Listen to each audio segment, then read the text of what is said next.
하나님의 말씀 고린도전서 15장 3절에서 11절까지 말씀입니다.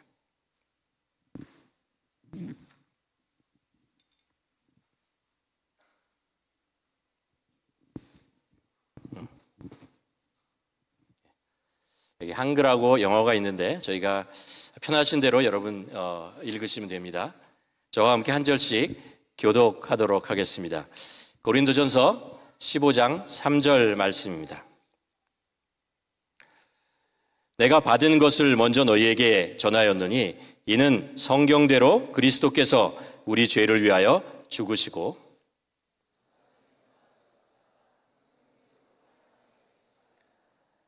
게바에게 보이시고 후에 12 제자에게와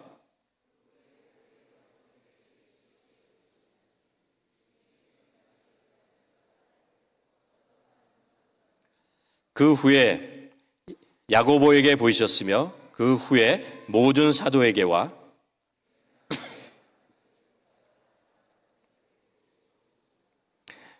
나는 사도 중에 가장 작은 자라. 나는 하나님의 교회를 박해하였으므로 사도라 칭함을 받기를 감당하지 못할지니라. 하나님의 은혜로 된 것이니 내게 주신 그의 은혜가 헛되지 아니하여 내가 모든 사도보다 더 많이 수고하였으나 내가 한 것이 아니요 오직 나와 함께 하신 하나님의 은혜로다. 함께 읽겠습니다. 그러므로 나나 그들이나 이같이 전파하며 너희도 이같이 믿었느니라. 아멘. 예수님이 이 세상에 오신 그런 사건, 십자가에 못 박혀 죽으신 사건은 우리 인류의 역사에 굉장히 큰 전환점이고 큰 변화를 일으켰던 사건입니다. 그래서 예수님이 태어나기 이전을 우리는 연대를 정할 때 BC라고 하죠. 그렇죠? 그리고 예수님이 태어나신 이후를 우리는 AD라고 합니다. 요즘 교과서에는 약간 다르게 표현하지만 오랫동안 우리는 그렇게 예수님이 태어나기 전 BC라고 하는 것은 무슨 뜻이죠? Before Christ라는 뜻이에요. 예수님이 태어나기 이전이라는 것이고 그 AD라고 하는 것은 아노 도미니라는 뜻입니다. 뭐냐 하면 나의 하나님께서 나의 구주, 주인이신 그분이 태어나신 날이다라는 것이죠. 그래서 AD 이후, 예수님 이후의 시간을 그렇게 정하게 됩니다. 또 오늘 이 날을 보통 우리는 보통 사람들은 일요일이라고 부릅니다. 그렇죠? 영어로는 Sunday라고 그렇게 부르죠. 그러나 교회를 다니고 예수 그리스도를 믿는 사람들은 이 날을 뭐라고 부르죠? 주일이라고 부릅니다. 주일이라고 하는 말의 의미는 주님의 날, Lord's Day라는 그런 의미를 가지고 있습니다. 주님은 바로 예수 그리스도 그분을 말씀하는 것이죠. 그 유럽에 있는 여러 나라에 여러 가지 그 말들이 있는데 이 주일을, 썬데이를 얘기하는 단어들입니다. 이 단어들이 가지고 있는 의미는 동일합니다. 주님의 날이라는 뜻을 가지고 있습니다. 이 날을 우리가 주님의 날이라고 부르게 된 데는 그렇죠. 이런 일이 가지고 이런 역사적 사건을 때문에 그렇습니다. 예수님께서 십자가에 못 박혀 돌아가신 것이 요일로 따지면 금요일입니다. 그리고 예수님께서 다시 부활하신 날이 3일 후인 썬데이 모닝입니다. 그래서 이 날이 예수 그리스도께서 부활하신 날이 기독교 역사나 우리의 신앙에서 가장 중요한 날이기 때문에 우리는 이 날을 주님의 날이라고 우리가 기념하고 그리고 초대교회 때부터 예수님의 제자들은 이 날에 예수님을 기억하면서 예배를 드리는 그런 일들을 계속해서 왔던 것이죠. 그래서 이것이 우리는 썬데이 그리고 일요일이라고 보통 사람들은 얘기하지만 우리 믿는 사람들은 이 날을 주님의 날이라고 얘기하고 주님의 날에 모여서 우리가 함께 예배를 드리고 중요하게 생각을 합니다. 성경에 보면 성경은 예수님이 십자가에 못 박혀 죽으신 사건을 아주 자세하게 기록되어 있습니다. 기록하고 있습니다. 마태, 마가, 누가, 요한복음 그리고 다른 데에서도 예수님께서 십자가에 못 박혀 죽으셨다라는 것들을 자세히 설명하고 그때에 일어났던 사건들이나 그것을 목격했던 사람들의 이야기들을 아주 자세하게 기록하고 있습니다. 그래서 예수님께서 십자가에 못 박혀 죽으신 것에 대해서는 많은 사람들이 그렇지, 역사적인 사실이야 라고 동의를 합니다. 그런데 예수님이 죽었다가 다시 살아난 부활에 대해서는 의심하는 사람들이 있습니다. 아니, 죽은 사람이 어떻게 살아나는 거야? 넌센스 아니야? 이런 이야기를 하죠. 그런 성경을 보면요, 예수님이 사역하시는 3년 동안에 3번 죽은 자를 고친, 죽은 자를 다시 살리신 사건을 기록하고 있습니다. 마태복음 5장에 보면 회당장 야이로의 딸이 병으로 죽게 됩니다. 그때 예수님께서 찾아가십니다. 그리고 그 딸을 향해서 불쌍한 긍휼한 마음을 가지고 얘기하죠. 달리다 쿰이라고 얘기합니다.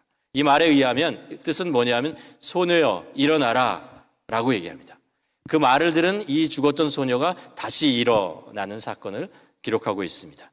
누가복음 7장에는 죽었던 나인성 과부의 아들의 이야기가 나옵니다. 장사 지내러 갈 때 그 모습을 보며 많은 사람들이 울고 슬퍼하는 것을 보고 예수님께서 긍휼한 마음이 있어서 이 청년에게 얘기하죠. 일어나라 라고 얘기합니다. 그때 그가 죽었다가 다시 살아나는 것을 기록하고 있습니다. 누가복음 11장에 가면 베다니의 나사로 있잖아요. 우리가 잘 아는 나사로가 병으로 있다 죽었다가 예수님께서 그곳에 가셔서 굴에 가셔서 나오라라고 말씀하셨을 때 죽었던 나사로가 다시 살아나서 나오는 것을 볼 수 있습니다. 우리가 이 사건 속에서 예수님께서 모두 그냥 말씀하시는 것이 아니고 죽었던 사람들에 대해서 긍휼한 마음, 안타까운 마음을 가지고 그들을 사랑하는 마음을 가지고 그들을 살리셨다는 것을 볼 수 있습니다. 예수님께서는 우리의 슬픔과 우리의 고통과 우리의 아픔을 그냥 놔두시는 분이 아니고 같이 체휼하시고 공감하시는 분이라는 것을 알 수 있습니다. 또 하나는 이 사건을 통해서 예수님께서 메시아다라는 것입니다. 예수님께서 그냥 우리와 같은 그런 인간이 아니라는, 죽은 자를 살릴 수 있는 그런 능력과 권위를 가지고 있는 분이다라는 것을 우리에게 보여주시는 것입니다. 이 모든 일들이 사람으로는 할 수 없는 것이지만 하나님께서는 하실 수 있다라는 것을 우리에게 보여주는 것이죠.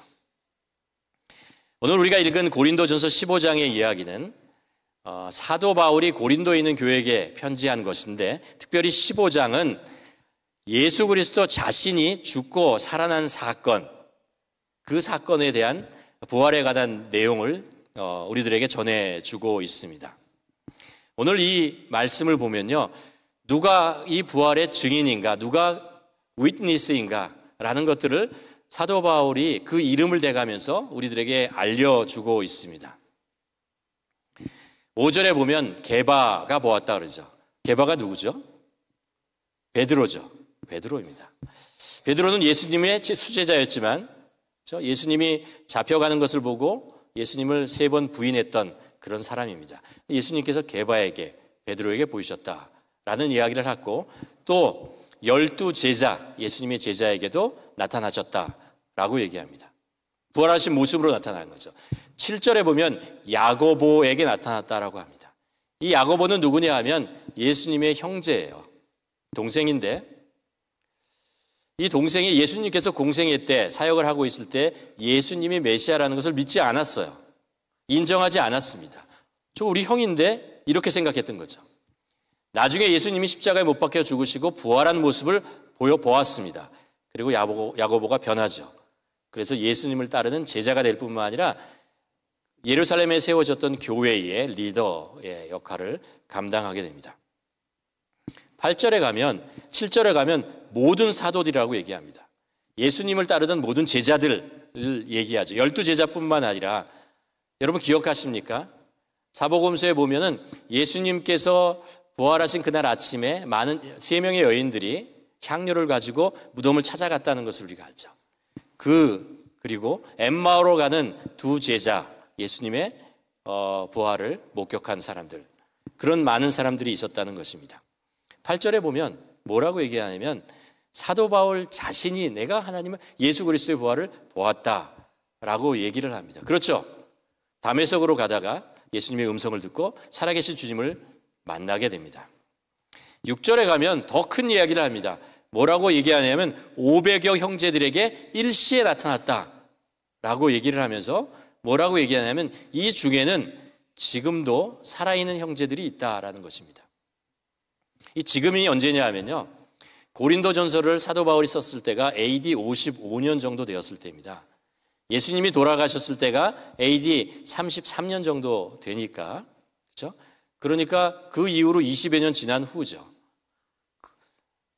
20여 년 지난 후에도 예수님의 부활을 목격했던 사람들이 지금도 살아있는 사람이 있고 증언하고 있다라고 얘기를 하고 있는 것입니다. 성경은 예수님의 부활은 예수님을 부활을 보았던 많은 사람들의 증인으로 인해서 그 예수님의 이야기가 증거되어졌다라고 얘기를 하고 그것을 성경에 이름까지 기록하면서 다 하나하나 얘기하고 있는 것이죠. 그러니까 그 당시에 있던 사람들은요, 그들과 함께 생활했기 때문에 가서 직접 물어볼 수 있었어요. 너 정말 예수님의 부활을 본 거야? 라고 물어보면 그렇지, 나는 예수님의 부활을 봤어. 조금 더 의심할 여지가 없는 그런 사실이었다라는 것입니다. 그런데 이것이요, 지금 살고 있는 우리들, 예수 그리스도를 믿고 있는 사람들에게도 증거됩니다. 어떻게 증거되냐 하면 예수 그리스도의 영이신 성령님이 우리 안에 계심으로 그분이 예수님께서 십자가에 죽으시고 부활하신 것을 우리들에게 증거하고 있죠. 그래서 우리가 직접 그것을 보지 않아도 성령님을 통해서 예수님께서 부활하셨다는 것은 우리를 믿습니다. 여러분, 예수 그리스도의 부활을 믿으십니까? 우리는 그렇게 믿고 그 믿음 안에서 살아가는 거죠. 사실 가만 생각해 보면 예수님이 죽었다가 어떻게 살아난 거야? 라고 얘기하는 거 있잖아요. 어떻게 죽었던 예수님이 살아날 수 있어? 이렇게 질문하는 것은요, 잘못된 질문입니다. 예수님이 누구신가를 안다면, 예수님이 하나님의 아들이고, 있잖아요. 이런 것들을 안다면 우리들의 질문은 바뀌어야 됩니다. 어떻게 바뀌어야 되냐면, 왜 예수님께서 십자가에 죽으시고, 왜 예수님께서 다시 살아나신 것일까? 왜 부활의 모습을 많은 사람들에게 보여주신 것일까? 왜 그러셨나라는 것을 질문할 필요가 있다는 것이죠. 예수님께 잡히시고 나서 많은 사람들 앞에서 신문을 당하잖아요. 그럴 때 그 제사장 앞에도 쓰고 빌라도 앞에서도 불고 많은 신문을 받는데 그들의 질문이요, 예수님이 어떤 범죄를 했는지, 무엇을 잘못했는지 그런 신문을 하지 않았습니다. 그들이 관심 있고 질문했던 것은 당신은 누구냐라는 거였어요. 그 질문이 뭐냐 하면 당신이 메시아냐? 당신이 하나님의 아들이냐? 라는 것을 질문합니다. 빌라도는 당신이 유대인의 왕이냐? 이런 질문을 하죠. 예수님이 누구인가? 라는 관심이 있었습니다. 사실 예수님은요, 이 사건들 이전에, 오래전에 제자들에게 이미 이런 질문을 했습니다. 뭐냐면 제자들 너희는 내가 누구라고 생각하느냐? 라는 질문을 하죠. 그때 베드로가 유명한 고백을 합니다. 뭐라고 고백하죠? 주는 그리스도시요 살아계신 하나님의 아들입니다. 라고 고백합니다. 생명의 주인이 누구입니까? 예수 그리스도이십니다. 어떻게 죽었다 살아나는가? 라는 질문은 그래서 그분에게는 의미가 없습니다. 그분이 왜 이 땅에 오셔서 십자가에 죽으시고 왜 다시 살아나는가? 라는 것에 대한 우리의 관심, 우리의 질문이 있어야 하는 것이죠. 우리가 지난 한 주 동안 묵상했던 이사야서 53장에 보면 이런 예수님이 태어나기 한 700년 전에 이런 예언의 말씀을 기록하고 있습니다. 이런 말씀입니다. 우리는 다 양 같아서 그릇 행하여 각기 제 갈 길로 갔거늘 여호와께서 우리 모두의 죄악을 그에게, 예수 그리스도에게 담당하셨다라고 얘기합니다. 그러면서 오늘 본문 3장에 보면 이는 성경대로라고 하면서 그리스도께서 우리 죄를 위하여 죽으셨다라고 말씀하고 있습니다. 예수님께서 이 땅에 오시고 십자가에 못 박혀 죽으시고 부활하신 이유는 이것입니다. 우리의 죄 때문에죠. 더 정확하게 얘기하면 우리가 죄로 인해서 죽게 되었기 때문에 그렇습니다. 그래서 예수님께서 우리의 죄를 용서하시고 구원하시기 위해서 예수님께서 이 땅에 오시고 십자가에 못 박혀 죽으셨다라는 것입니다. 우리의 죄를 대신해서 죽은 것이고 그 이유는 우리를 살리시기 위해서 그러신 거죠. 그래서 우리를 살리시기 위해서 예수 그리스도는 십자가에서 죽으셨을 뿐만 아니라 다시 생명을 얻어서 부활하신 것이고 그리고 그것을 우리들에게 보여주셨습니다. 그래서 예수 그리스도를 믿는 자는 다시 생명을 얻는다는 거예요. 다시 생명에 하나님께서 주시는 생명으로 다시 거듭나게 될 것이다 라고 말씀하고 있는 것이죠. 그렇죠. 생각해 보시기 바랍니다. 우리가 죄로 용서받았어요. 그러나 이전과 똑같은 그 모습으로 살아간다면 우리는 어떻게 될까요? 다시 죄를 지어요. 다시 우리의 이기심과 우리의 생각 때문에 다시 죄를 짓고 다시 멸망으로 갈 수밖에 없는 것입니다. 그래서 예수님께서는 죽으시고 다시 부활하심으로 인해서 다시 살아나심으로 우리에게 새로운 생명을 주시기를 원하시는 거예요. 이전의 옛 자아가 아니고 새로운 자아를 우리에게 주셔서 새로운 생명으로 살게 하기 위한 것이었습니다. 그래서 고린도후서 5장에 이런 이야기를 합니다. 그런즉 누구든지 그리스도 안에 있으면 새로운 피조물이다. 새로운 피조물이다. 이전 것이 지나갔으니 보라 새 것이 되었다. 새로운 생명으로 우리는 태어난 자다라고 말씀하고 있습니다. 그리고 예수님께서 십자가에 죽으시고 부활하신 이유를 이렇게 얘기하죠. 우리를 거듭나게 다시 죽음에서 다시 태어남으로 하사 산 소망을 주신다는 거예요. 예수님께서 십자가에 죽으시고 다시 살아나신 모습은 우리들에게 소망이 된다는 것입니다. 예수 그리스도를 믿는 우리도 다시 살아난다. 예수 그리스도께서 그렇게 하신 것처럼 우리를 살리신다라는 것을 우리가 소망하며 살게 된 것입니다. 마지막으로 여러분 이 부활이 우리에게 어떤 의미를 우리의 삶에 어떤 의미를 가지고 있는가라는 것을 사도 바울이 오늘 말씀을 통해서 얘기하고 있습니다. 여러분 살다 보면 죽을 뻔한 사건을 경험할 때가 있죠. 여러분 혹시 살다가 죽을 뻔했던 그런 경험이 있으십니까? 예를 들면 우리 윗세대 분들은 6.25라는 전쟁을 겪으면서 우리가 영화로나 아니면 드라마로 보는 그런 사건 있잖아요. 전쟁에 참혹하고 총알이 왔다 갔다 하고 폭탄이 터지는 그 사람이 죽어가는 것들을 현장에서 직접 본 분들이 있습니다. 또 어떤 분들은 심각한 병으로 인해서 병원의 응급실에 가서 죽음의 생사에 오락가락하는 그 순간을 경험했던 사람들도 있습니다. 또 어떤 분은 위험한 사고를 당해서 죽을 뻔한 정말 찰나에 죽을 수도 있었다라는 그런 경험을 하신 분들이 있죠. 저도 그런 경험을 한 적이 있습니다.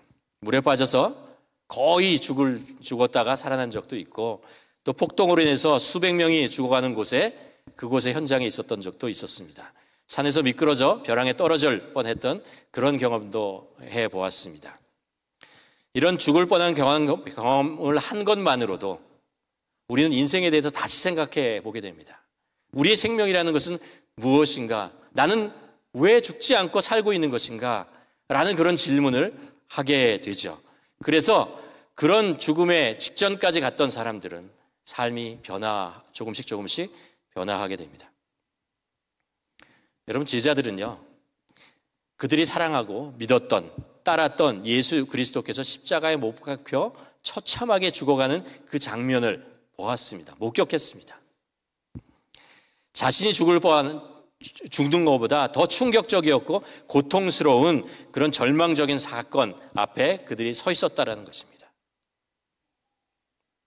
그리고 이제 그 다음은 내가 죽을 차례인데, 내가 핍박을 받을 차례인데, 나에게 위험이 오는데 그런 두려움 속에 놓였던 것이죠.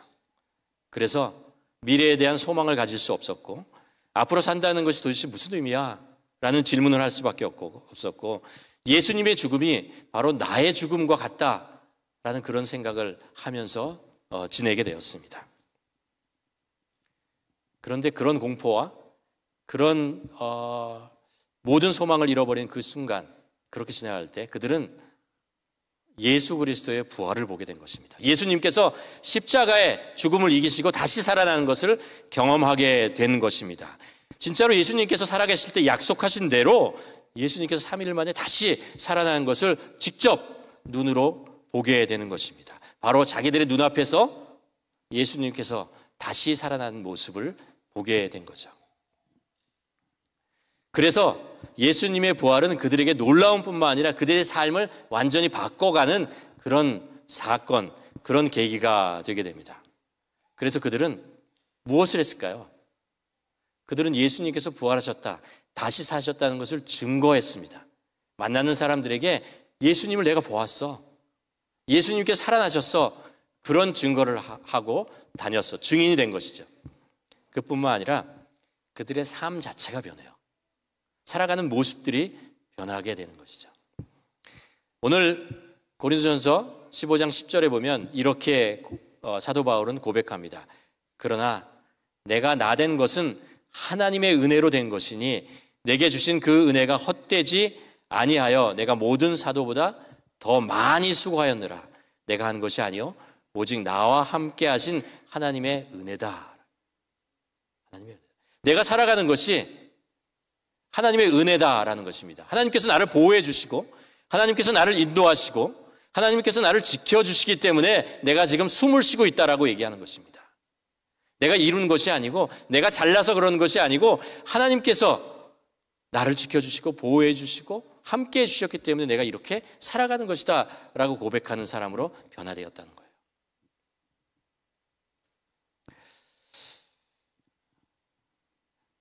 사도 바울은 그러기 때문에 뭐라고 얘기하냐면 그 은혜 때문에 내가 누구보다도 내 삶을 더욱더 열심히 충성되게 예수 그리스도로 증거하는 일에 모든 것을 다 바쳐서 살아가게 되었다.